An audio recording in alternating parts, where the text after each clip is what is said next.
Guys, welcome to 247 Sports Live. I'm going to be your host today, Carl Reed, for a special episode of Reed Ranks, and I'm here with my guy and co-host today, Smoke Dixon. Now, me and Smoke are going to go back and forth on who are the 10 greatest draft picks of all time. And Smoke, I'm going to start one off. These young guys aren't going to know who I'm talking about, but to me, number 10, Deacon Jones. Deacon Jones, 14th round draft pick out of a HBCU. He invented the move called the head slap. You know that you are a great player, Smoke, when you had a move that was so devastating, they had to outlaw it. He was the initial concussion trauma, head trauma guy in the National Football League. Nobody brought the pain like Deacon Jones. For the people that's watching this, if you haven't seen Deacon Jones play, Smoke, you should go YouTube his highlights. Well, Carl, you know what? They should go ahead and Google him up and get him in all the black and white stuff. It's nothing with color. I thought we were going to get and start somewhere, somehow with some resemblance of a guy that 80% of our viewers would know. But I know he's a sack guy. I know he slapped people in the head. But I'm going to leave you off with that one. You started off a little bit cold. Let's see if you get a little bit warm. Listen to this, though, Smoke. Football did start before some of these guys were born. Let's move to number 9. For number 9 on our list, I'm going to go here with left tackle Orlando Pace.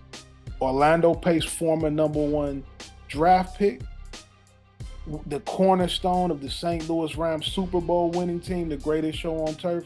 He was one of the very best to ever play the game. Hall of Famer, big-time player Orlando Pace. Man, one of my favorites, Carl. You know, I want to knock it, but I can't. One of the few offensive linemen that when you draw one up and you etch him out in that block of perfect offensive linemen, this is that guy that you want. Height, speed, weight, strength, explosiveness, great in the run game, phenomenal in the passing, like you said. Cornerstone if you want one. You got one right there. You hit one on the head, man. About time. It's about time. You got warmer. Number 8. Defensive tackle, Tampa Bay Buccaneers, Warren Sapp. When Warren Sapp came out of the draft, he slipped down in the draft to Tampa Bay, revolutionized the 3 technique and that Tampa 2 defense. He's the reason why, to this day, every offensive lineman wants to play on the D-line when they should be playing O-line. They don't have his ability, but Warren Sapp, a complete game changer at the 3 tech position. Now, Carl, here's a crazy thing. Now, there's so many defensive tackles that you could have drummed up. Warren, now, I get it from the aspect of playing in that Tampa defense, a guy that can get to the passer. Never really cared that much about playing the run. You and I both know that. But number 8, yeah, is a little bit pricey right now. You went back to the fridge. You were getting on the stove, but right now you're back in the fridge. Well, you say there's so many defensive tackles that you could choose, Smoke, but the reality is there's only 5 defensive tackles in the Hall of Fame. So from that position, right, you talking greatest of all time, Sapp's got to be at the top of the list if you're only talking about 5 guys. I thought this was a top 10. I didn't know this was a top positional deal. So, but if you want to move, like you always say, stop moving the goalpost. Right now, you're inching it one step closer so you can get a 55-yard field goal instead of 54. But again, refrigerator, you back in it, man. Heat up. Come on, we got to get on the stove, baby. Number 7, the greatest player to ever play your position, a guy who covered the whole earth. The rest of the world was covered with water. Deion Sanders, the greatest cover corner of all time. My pick at number 7. Now, God, that's surprising me. I thought he would be closer up the board. Now I don't know what you're trying to do in terms of making me feel like this is not a biased list by throwing time down there close to the bottom of your list. But like you said, if you play corner and you don't know who this guy is, you don't have an autographed jersey, autographed football, or you came out there with the Deion Sanders and you see it over the shoulder face mask as every corner, like you don't deserve to even exist as a cornerback. But he's too low, but keep on going. Not just his ability as a cornerback, his cultural influence on the game as well, obviously, and also dynamic return man in the kicking game. Went in and was one of the first guys to spot play at wide receiver. Deion Sanders, all time great. Now, Number Carl, if Prime wanted to play receiver and be one of the top 10 receivers in the league's history, easily could have done that too. Could have, no question, no question. Number 6, I'm gonna go here with the most consistent and ended up being the best statistically running back of all time, Dallas Cowboy great, Emmitt Smith. Emmitt Smith, all-time leading rusher, Smoke. 3-time Super Bowl champion. Let's not play. Don't know we will have no Emmitt Smith slander here. Emmitt Smith, all-time great. See, Reed, I love Emmett. Top 10? Nah. If you said top 10 players that's played with one of the best offensive lines and just got a ton of yards behind that great offensive line, I'm with you. But when you're saying top 10 all-time draft picks, not in the conversation with me. There's plenty more that you can get. We're not talking about titles. We're not talking about rings. We're talking about players. Players. Here's the ridiculousness when people say this, and I have to have this argument with people all the time. The line doesn't make the back. The back makes the line. Why didn't every other running back who ran behind those same group of guys lead the NFL in rushing?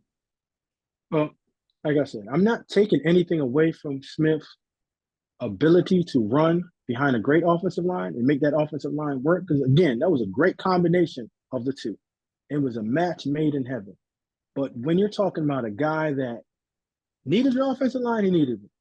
Now, there's a couple of guys that did not need an offensive line that I haven't heard yet, but I'm just hoping that as you continue to go through this list of 1.5 guys so far, that we can get a little bit better. Oh, don't but do E. that. Smith, that's a tough one that you just pulled up now, Carl. Keep going. Number 5, arguably, and it's become an argument lately, the greatest wide receiver of all time, San Francisco 49er, Jerry Rice, coming out of Mississippi Valley State. All-time great receiver, wasn't exceptionally fast, but work ethic was unmatched, and production was also unmatched, Smoke. Carl, if anybody knows when I get into the debate of receivers, Jerry Rice might have cracked my top 5. Now, I get it again. Playing with Hall of Famers in terms of at the quarterback position, Joe Montana, Steve Young, Taylor on one side, Roger Craig, one of the greatest minds in terms of Bill Walsh, in terms of head coach and building that organization. He fell into a perfect situation. Now, could he have done that anywhere? I don't think so. So a lot of what you're giving is his accolades and what he did on the football field and not the overall player. Right? This is the top 10 players list. GOAT for some, not for me. I got guys in front of him that I would have taken before. But again, this is your list of guys that have records that probably never be touched again and guys that played in the black and white TV era. Well, Smoke, that definitely has to matter. Winning matters. Delivering in big-time moments matters. We got a lot of guys who have great statistics, great intangibles, but when it was time to deliver on the biggest stages, they didn't deliver. Jerry Rice delivered consistently. Yeah, with 2 great quarterbacks. Fair enough. Number 4, the greatest defensive player of all time, Lawrence Taylor. Completely changed the game in the way offenses had to protect, his ability to rush the passer, his ability to play sideline to sideline, unmatched in terms of his ability as a defensive football player, the standard for that position. I couldn't disagree. Psych, I'm messing with you. I agree 1,000% with that. Arguably the greatest defensive player ever, a guy that changed the way that people in personnel looked at the offensive line and regarded what was the most important position on the offensive line was left tackle. Lawrence Taylor put the fear and the daylights into anyone that played quarterback during this time. Great selection, Carl. Can't say nothing to you. Listen, you're taking some notes from me, but every now and then you skip class and you go off to recess. You don't come back. But you came back to the school of smoke intelligence and picking great players that had a phenomenal impact on the game of football. Well, Smoke, let's keep going here. Very seldom does a quarterback go number one in the draft and live up to the hype. Most of the time they're bust. Most of the times things don't work out. But Peyton Manning, who I have here at number 3, he was drafted number 1 and he lived up to the hype, turned in 2 Super Bowls, one of the all-time greats, Peyton Manning. Unless it's Tom Brady, it's hard to go against that pick right there, Carl. A guy that came in, took a franchise all the way to winning the Super Bowl, regardless of one of the brightest and the best minds in the game, student of the game. If you're a quarterback that wants to play from the pocket or just be one of the greatest quarterbacks of all time, this is a guy that you study. I remember when I used to go down to Duke, and he and his brother used to come down there every summer. I used to go down there and sit with Coach Cutcliffe and D. Jones, Derek Jones, just to get my football knowledge up in my professional development when I was a coach. And those guys just come down in there every summer. And when you saw Peyton work, he started everything out from ground zero. And every day he just built like he wasn't in the Hall of Fame, or he was not the greatest player of all time. So just shout out to that one. That's 2 in a row. Keep it going. Keep it going. I place a premium value on winning and who wins, right? So we talked about his receiver a little earlier ago. At number 2, I have to go with Joe Montana, 4-time Super Bowl champion at quarterback, Joe Montana. When you talk about overrated players of all time, and I get he's gonna be in a GOAT conversation because he won Super Bowl, but I don't know why he's so high on your list when without Jerry Rice, again, John Taylor, Roger Craig, Ronnie Lott, Charles Haley. I mean, those are the reasons why that San Francisco organization, and don't let me stop at Coach Walsh again. And that tree, like everyone that falls off that tree, a fruit that falls off, it bears and it gets richer. We're getting all the way down to Andy Reid. So was Joe Montana the whole reason for all of that? You can't. You got him too high on that list. You can't have it both ways. You just said Jerry Rice shouldn't be there because he played with Joe Montana. Now you're saying Joe Montana shouldn't be there because he played with Jerry Rice. Now, 1,000%. Would you have Marvin Harrison and Peyton Manning on your list? Well, I don't think Marvin Harrison is one of all-time greats. Well, you can't have it both ways where each player's complementing each other.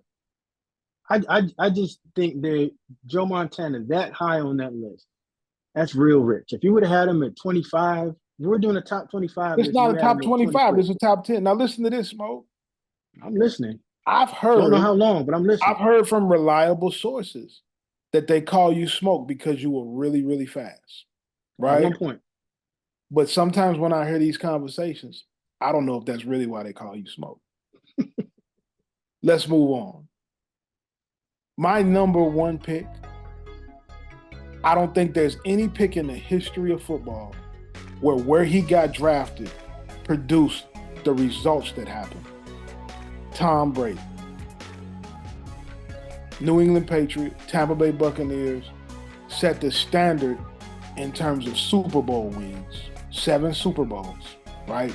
Won one without Belichick, which helped cement his legacy. 6th-round draft pick, no expectations. I don't think any player got more out of less than Tom Brady. Hard to argue that point of view, Carl, when you have him at number 1. But again, great organization. The best player, top number 1. It's hard to go against Tom. Like you said, the accolades are there. He did more with less because he had one Hall of Fame type receiver in the span of 3 to 4 years. And what they did was go undefeated. I mean, they lost in the Super Bowl. So it's hard for me to argue against that number 1. But that list, you got about 4 that's worthy of being in that conversation. Other than accolades and making you feel good in your heroes, it's hard to put that list together and call them the 10. It's your top 4 list with 6 guys on there that should be on some other list, but not top 10 list. Well, Smoke, where did I miss? Who would you have went with? Who would you like to see on the top 10? Well, there's a few guys that I'll throw in there. Where is Barry Sanders on your list? Barry Sanders is at home. I can't put him ahead of Emmitt Smith. And why not? Emmitt Smith led the NFL in rushing. Like he was the all-time leading rusher. And to me, that matters. I probably even go Jim Brown over Barry. They didn't do enough winning for me in Detroit, Smoke. And I know everybody, some guys, these statistical gurus, they love the highlight type plays, but for me, winning matters. Okay. Where is the Minister of Defense, which I regard as the best defensive player ever in the NFL history? Well, I think that Lawrence Taylor is the best defensive player ever. Reggie White is actually somebody that, as I was going through my list, it became extremely hard when you're talking about only 10 guys because it becomes who you take off to add Reggie White, especially when you're talking about some positional value things. But I couldn't argue with you if you wanted Reggie White on there at all. Okay. So for your Warren Sapp, I got a guy. Where's Aaron Donald? I think that you're being a prisoner of the moment. And I understand that Aaron Donald has been the most dominant defensive tackle, the last decade, for sure. He has been. And Sapp is a huge fan of Aaron Donald. But for me, growing up watching football, the impact that Warren Sapp made and as dominant of a defense as he anchored, I gave him a slight edge over Aaron Donald. So he anchored a dominant defense just by himself. So we're not counting Booger McFarland as a guy. We're not counting Simeon Rice as a dude that should be. I think he made those guys. I think he made those guys a lot better. I think they benefited from being on the D line with Sapp. You got Derek Brooks playing behind him at all times. You got a guy that just got put in the Hall of Fame, Rondé Barber, and another guy that got put in the Hall of Fame, John Lynch. So I just want to know, when did Aaron Donald, being a 3-time defensive player of the year and 111 sacks in his career, Super Bowl winner as well, with not the same amount of play. He had one year where he had Von Miller and he had Jalen Ramsey, but he didn't have a run where he had all those guys together for 5 to 8 years. I don't think you're giving my guy enough credit. I love what you did there, Smoke, because most people wouldn't catch what you just did. See, what you did is you fooled the novice audience and fans, people that really don't know football, with stats. We like to throw stats around. Well, he had 111 sacks. He played in an era where teams passed the ball 40 or 50 times a game. Sapp played in the era where we were still going 12 and 21 personnel, when guys were running ISO and zone running. We were still playing with fullbacks and tight ends, and guys were throwing 18 to 22 passes a game.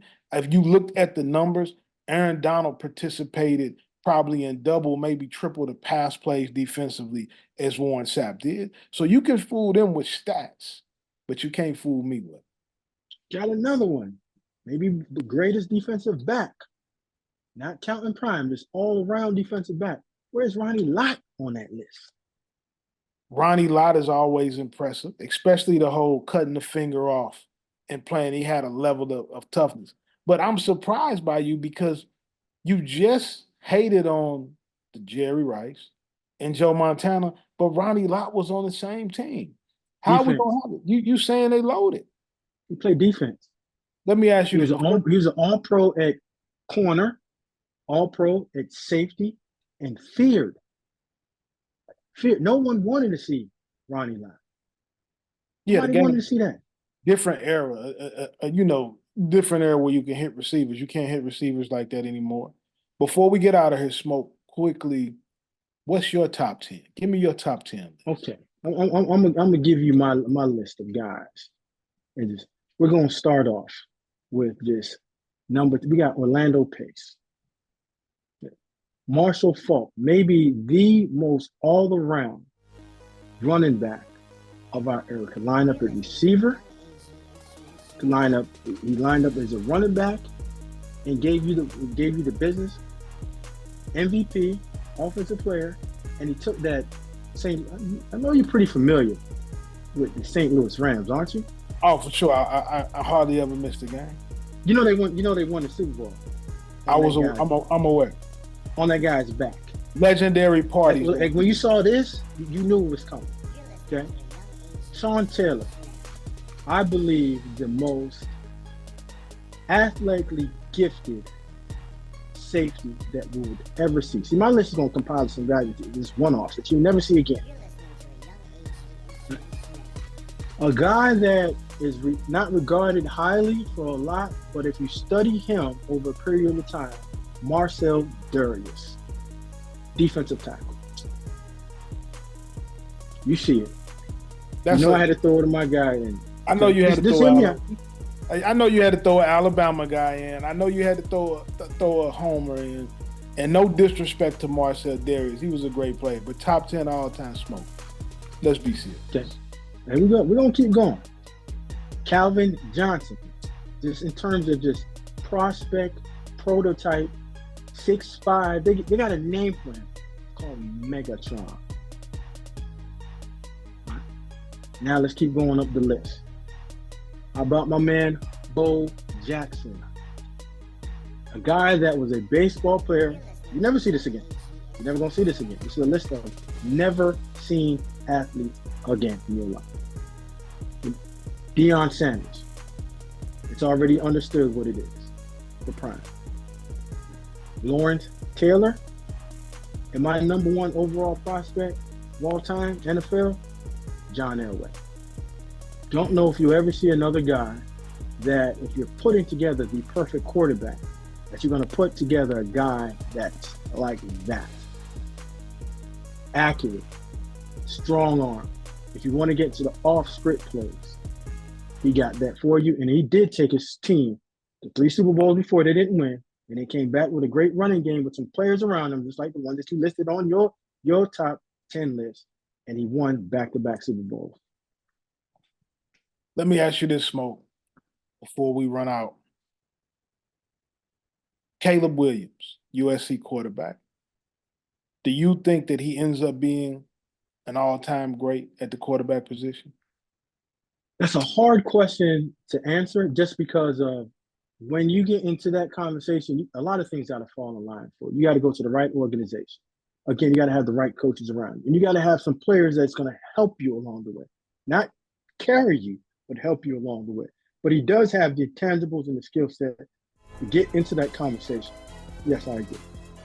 I was really hoping, Smoke, that he didn't go to Chicago or that he doesn't go to Chicago. I like to see him go to a franchise that's going to give him an opportunity to be with the right coach and the right system, surrounded by the right personnel. But I've always thought this for young quarterbacks. I think the guys that get drafted at the top of the draft, they go to really bad situations, most of them, and it becomes incredibly difficult to build the kind of team around those guys that you need to build for them to be super successful. So I think that he's going to be a good football player in the National Football League, but I think because of the franchise and where he's going to end up playing, I think it's going to be extremely hard for him to be an all-time great. Now, here's a little bit of thing. Here's something that I would share with you, Carl. The same thing that the Mannings did in terms of forcing their way out of, like Eli, not the Mannings, but Eli and Archie did, forced their way out of San Diego to go to New York. I believe Carl Williams and Caleb Williams are on that same trajectory of doing the same thing. And I think they should do it just for the simple fact that I don't believe the Chicago Bears have a clue of what they're doing. And I found, and I realized that once they did not have a trade during or right after the combine, they just let Justin Fields go for a 6th rounder. Yeah, that was just because they didn't have a plan of where, why, and when. If I was sitting in that general manager position, I would have traded Justin Fields last year when he was hot. As soon as he won 2 or 3 games in a row, was playing real well, I would have just took the highest bidder. If he was a 3rd round, 4th round, I would have took. Because when you become desperate and everyone knows that you have to trade that particular player, and nobody wants to come to your party and participate. They're just sitting back saying, hey, listen, when it falls off the tree, we'll take it. Mm-hmm.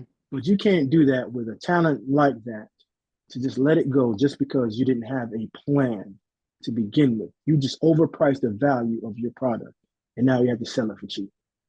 You know, one thing about football that people don't know is that, or they don't seem to understand, the front office, the coaching staff, and the player, they all have to work in vertical alignment. And anytime that you don't have vertical alignment between those three factions, you're going to have chaos in your organization. Guys, that's going to do it for us today with 247 Sports Live, Reed Rankins for Carl Reed. That's Smoke Dixon. We out of here. Make sure you like, share, and subscribe our YouTube page.